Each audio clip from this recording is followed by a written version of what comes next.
Busduct Accessories. Introduction.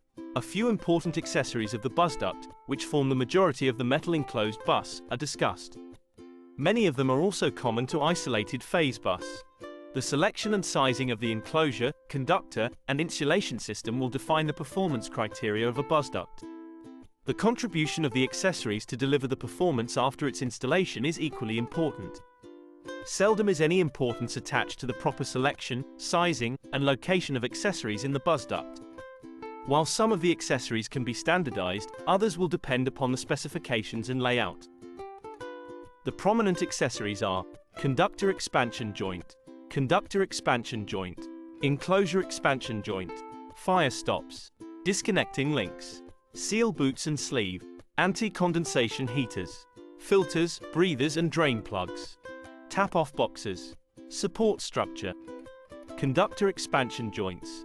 There are different types of conductor expansion or flexible joints that are installed in a busbar system. Each type has a specific function to perform and is therefore installed in a specific location.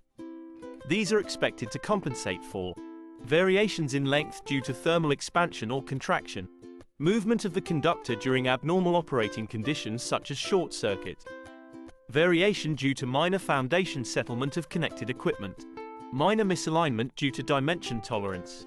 They are also expected to isolate and attenuate the vibration, serve as a disconnecting link for equipment isolation.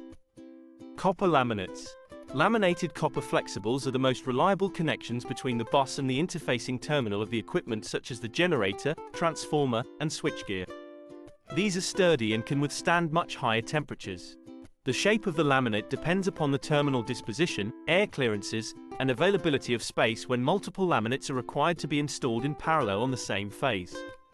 Thin shims of copper foils are slit to the desired size and clamped in a welding jig for the desired shape. The ends are then pressed and resistance welded to convert the ends into a homogeneous compact solid tab. The tabs are then machined and drilled as per the schedule and subjected to polishing to remove any burrs. It is the practice to slit the shims to marginal oversize so that the dimensions of the finished component can be maintained after machining. The thickness of the finished laminate can be arrived at, knowing the thickness of the shim and the number of shims resistance welded to form the laminate. Many manufacturers provide marginally thicker shim at either face of the tab to provide better dimensional stability and to prevent flaking. Silver tin plating may be carried out at end tabs. This process requires extreme care to prevent any ingress of electrolyte between the shims during the plating process. It may not be possible to wash an electrolyte thoroughly and the same may surface later, resulting in corrosion and green salt formation. Copper laminated flexibles can compensate only in two directions. They cannot compensate for the movement in the lateral direction and twisting. Consequently, it is important to ensure that the connecting terminals are aligned at the time of installation and the laminates are not twisted to compensate for the misalignment of the connecting tabs. Copper braided flexibles. Copper braided flexibles have long been used for end connections to the interfacing equipment. It comprises many flats, ribbon or ropes woven with fine thin wires that are inserted and pressed inside a copper lug or tube. The wires are sometimes tin plated before they are woven to form a rope or a ribbon. The lugs can be crimped in line or at any desired angle, generally right angle, to cater to the specific orientation of the tab. The size of the press will depend upon the size of the finished palm. The copper lug is drilled to suit the bolting schedule. Plating of the lug, if required, is to be carried out before pressing. Braided rope copper flexible. The main advantage of this type of flexible is that it can compensate in all three directions. The flexibility is better with a rope than with ribbon braids. Aluminium laminates. Laminated aluminium flexibles are normally installed as conductor expansion joints in the run of the busbar system with aluminium conductors. Unlike in the case of a laminated copper flexible, the laminated aluminium flexible comprises two solid tabs welded to a laminated welded assembly. The aluminium shims of appropriate size are slit to size, clamped to shape, and welded at the ends. The end tabs are cut to size followed by edge preparation and welded to each end of the welded laminate assembly. The end tabs are drilled as per the schedule and polished. Aluminium laminates can be either welded to tabs or bolted as the situation demands to form a conductor expansion joint. In the case of an isolated phase bus, many laminates are installed in parallel, in a circular shape. The typical cross-section of an individual laminate will approximately be 1000 mm square, 1.6 square inches. Laminates connecting the cell in an extraction plant can be massive and require cranes for coupling and decoupling. Enclosure expansion joints. Rubber bellows and metallic bellows are two types of enclosure expansion joints that are employed in a busbar system. Expansion joints are provided in busbar systems to cater to the following: minor misalignment of flanges or housings of the connected equipment, isolate and attenuate vibrations when connected to a generator, compensate for foundation settlement, compensate for linear expansion or contraction of the enclosure caused by the variation in its operating temperature due to load variation or ambient conditions, compensate at the expansion joint in a building, provide electrical isolation of the connected equipment to the busbar systems, as in the case of an isolated phase bus. Rubber bellows. Expansion bellows are made from several compositions of rubber compounds including butyl, EPDM, FKM, hypalon, neoprene, nitrile, silicone, and Viton. Neoprene and EPDM are the most common compositions of rubber used in the industry. EPDM and neoprene are both elastomers, long-chain polymers that can be vulcanized, extruded, molded, and reinforced. EPDM and neoprene are expected to be impervious to dust and moisture. However, when used in bellows, they can be punctured with any sharp object. It can suffer such damages during installation. It is, therefore, recommended to reinforce the bellow with nets of cotton, nylon, or rayon to make it strong without losing desired flexibility. Ethylene propylene diene monomer, EPDM, rubber exhibits outstanding resistance to heat, ozone, steam, ultraviolet radiation, and the weather. It is also an electrical insulator. Neoprene exhibits superior performance when flame resistance, resistance to oil, gasoline, and other petroleum derivatives are required. Metallic bellows. Installation of metallic aluminium bellows is preferred instead of rubber bellows, in the run of an isolated phase bus. A rubber bellow will need aluminium laminates across it to carry the enclosure's circulating current, which is almost equal to the rated conductor current. Further, it is necessary to have a bolted laminated conductor joint at the same location for the replacement of the bellow when necessary. It makes the conductor enclosure expansion joint quite expensive. Rubber bellows may need replacement during the life of the connection. When installed outdoors, the assembly is vulnerable to elements and corrosive atmospheres. The metallic bellows are welded at either end between the adjacent enclosures of IPB. Metallic bellows are made of approximately 3 mm, 1/8 inch, thick aluminium sheet, formed in a semicircular shape. Thickness can be built up by stacking these together. The thickness of the metallic bellows must be the same as that of the enclosure to ensure the same current carrying capacity for uniform temperature across the joint. The profile of the expansion joint will depend upon the thickness of the expansion joint to provide the desired flexibility. The higher the thickness, the larger will be the diameter of the semicircular profile. If the thickness of the bellows is less than that of the enclosure, it is a practice to increase the effective cross-section of the expansion joint by providing bypass aluminium laminates, uniformly distributed along the periphery of the enclosure. Aluminium expansion joints will be subjected to cyclic thermal stress due to the daily variation in the ambient temperature and load. A conductor expansion joint should be envisaged wherever enclosure expansion joints are located. Fire separation walls and fire stops. Fire accidents are a major cause of concern as it has a devastating consequence to life and property. The root cause for the origination of fire could be many. Any electrical equipment that is not designed and protected adequately for the purpose or is abused can be the root cause for a fire. This discussion is limited to containing the fire and preventing it from spreading to the designated areas.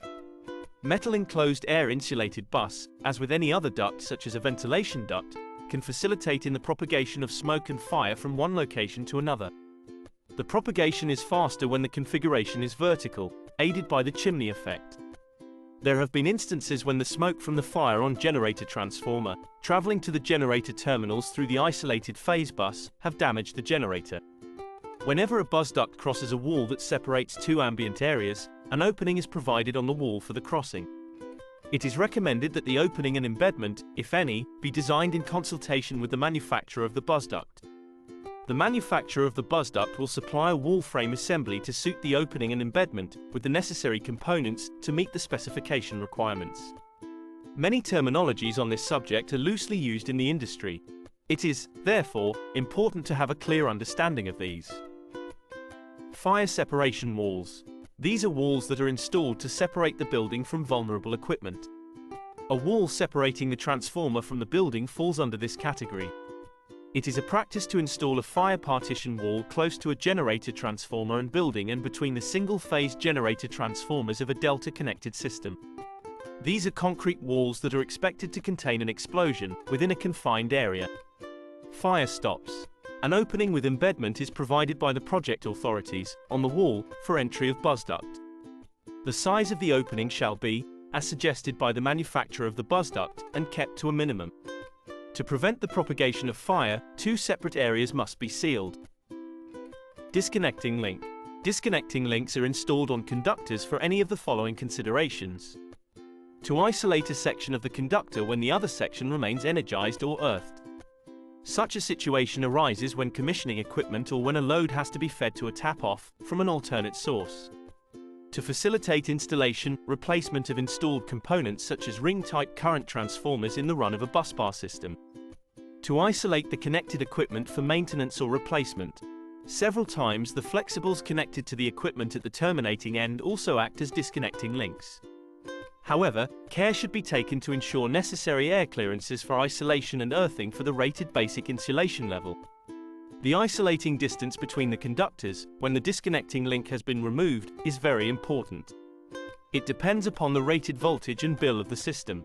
As it isolates two different circuits, the distance should withstand the impulse voltage corresponding to the blade open position of a switch. As a thumb rule, the isolating distance should be at least 1.5 times the height of the insulator used in the air-insulated busbar system. The material of the disconnecting link should be the same as that of the conductor. Sleeves and seal boots. Many specifications call for conductors to be sleeved or coated with an insulating compound. Seal boots are installed in the run of the conductor wherever they stand exposed, such as at bolted joints, expansion joints, and terminations. In many designs, where the conductor insulation is an integral part of the overall basic insulation level of the busduct, the design of the seal boot assumes more importance. The thickness, as well as the overlap with the insulated busbar, must be carefully considered. The thickness and overlap increase, with an increase in the rated voltage and basic insulation level. Sleeves. Sleeving of busbars has been practiced in low voltage applications, less than 1100 volts, in switchgear panels and busducts. Since the recommended air clearances and creepage distances are quite small in low voltage equipment, sleeving is an excellent backup for an inadvertent weakening of insulation due to the ingress of dust, moisture, and vermin. Sleeves are recommended only on flat and round, tubular conductors. Heat-shrinkable sleeves have been used for insulating conductors in medium voltage panels for decades. Space inside a panel is always at a premium. Due to various components and negotiation of conductor inside the panel, the electrical field is heavily distorted. Despite having the recommended air clearances, the sleeves effectively provide the necessary comfort. One major problem associated with heat shrinking of sleeves is that it is not free of voids, even when covering a straight flat or round conductor. It is very difficult to have a void-free sleeving on busbar that has a bent profile since the sleeve shrinks to the least dimension. A shrunk sleeve is stressed on its surface. A minor flaw or a sharp corner on the surface of the conductor can develop into a major defect in sleeving during assembly. It is advisable to have sleeved conductors clamped, instead of bolted, to the support insulator to fully derive additional safety provided by sleeves. Bolted joints must have coordinated boots that are fit for purpose. The thermal class of insulting sleeve should be minimum class B that more than meets the specified maximum hot spot temperature of the conductor. Seal boots. A busduct comprises several sections that are assembled at site. The conductors are bolted to form a continuous connection between the two ends. The joints can be broadly categorized as bolted joints, expansion or flexible joints, and end terminations. Each of these has specific bolting schedules, sizes, and shapes. Terminations interface with the customer's equipment. Consequently, the shape and size of the seal boot at each of these locations not only depends upon the joint but also upon the rated voltage. There are several varieties of seal boots in one single connection. Most busduct manufacturers, therefore, have an in-house facility for the manufacture of the seal boots. A hollow metallic mold of steel or aluminium of appropriate dimension is made depending upon the shape and size of the joint. It is filled with sand and sealed. Sand helps in storing energy when the mold is heated. The mold is heated to a designated temperature and then dipped in a bath of plastisol for a predetermined time and taken out. Excess plastisol drips back into the bath. A gel coat is formed and solidifies on the mold. The mold along with the coat is cured in an oven at a specified temperature and duration of time. The thickness of the coat is controlled by the time duration of the dip. After curing, the mold is taken out and sliced at a pre-designed location to remove the seal boot. The design of the mold, the process temperature, and time duration depend upon the shape and size of the seal boot. The design of the mold and process parameters are developed in-house by manufacturers depending upon the product shape and size. Plastisols are a generic name for polyvinyl chloride particles that are evenly dispersed in plasticizers. When it is heated, the polyvinyl chloride particles in the gel fuse together and form a tough plastic film. The thermal class of insulation of the seal boot should be the same as that of the conductor insulation. Seal boots must be custom designed for a joint and termination configuration. Anti-condensation heater. Moisture condensation can occur inside an enclosed busduct whenever the temperature dips below the dew point. Condensation will not occur in an isolated phase bus when it is pressurized with clean dry air. Condensation occurs when warm, moist, still air comes in contact with a cold surface. The cold surface chills the air to below the dew point, resulting in condensation. It has been found that raising the internal temperature by 10 degrees Celsius alleviates the problem. Heater pod assembly. Anti-condensation heaters are located at regular intervals of approximately 3 meters, 10 feet, or 1 per the standard length of a busduct. In the case of an isolated phase bus, the heaters can be located at the conductor support locations. Adjustable thermostat for control of anti-condensation heaters. Thermostats seem to be the most popular way of controlling the anti-condensation heaters. Thermostats can be installed with either a fixed setting or with variable settings. Knowing the site conditions for a project, it is preferable to have a fixed setting for a thermostat. Filters, breathers and drain plugs. Breathers cum filters are installed on top of the busduct enclosure. It enables it to expel or inhale air due to the variation of the temperature inside the busduct enclosure.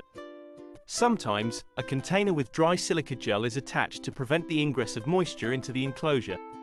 Drain cum filters are installed on the enclosure of the busduct, at the lowest location, to drain out the condensed water. The selection of the assembly is critical as it should be ensured that the degree of protection of the busduct is not compromised with its installation.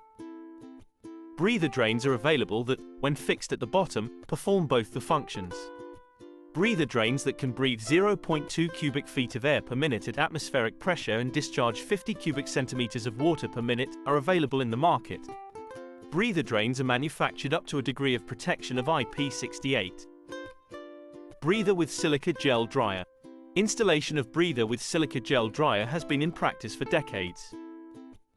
Air-insulated busbar trunking is installed in an assembly shop where a large number of machine stations are located along the assembly line. Sandwich bus are installed in high-rise buildings, and a set of tap-off boxes are installed on each floor for further distribution of power to the individual consumers. Tap-off boxes are installed at the bottom or side of the air-insulated busbar trunking and the power is tapped from the nearest outlet. Tap-off boxes are fitted with finger contacts that plug into the run of the busbar trunking. Standard safety features such as shutters and earth continuity are built in the assembly. Tap-off boxes are fitted with load isolation devices such as switch fuse units or molded case circuit breakers or miniature circuit breakers. Tap-off box on sandwich busways. Tap-off box in busbar trunking. Support structure. Support structures have been well standardized for most of the busbar systems. As a norm, indoor busbar systems are supported from the roof, wall.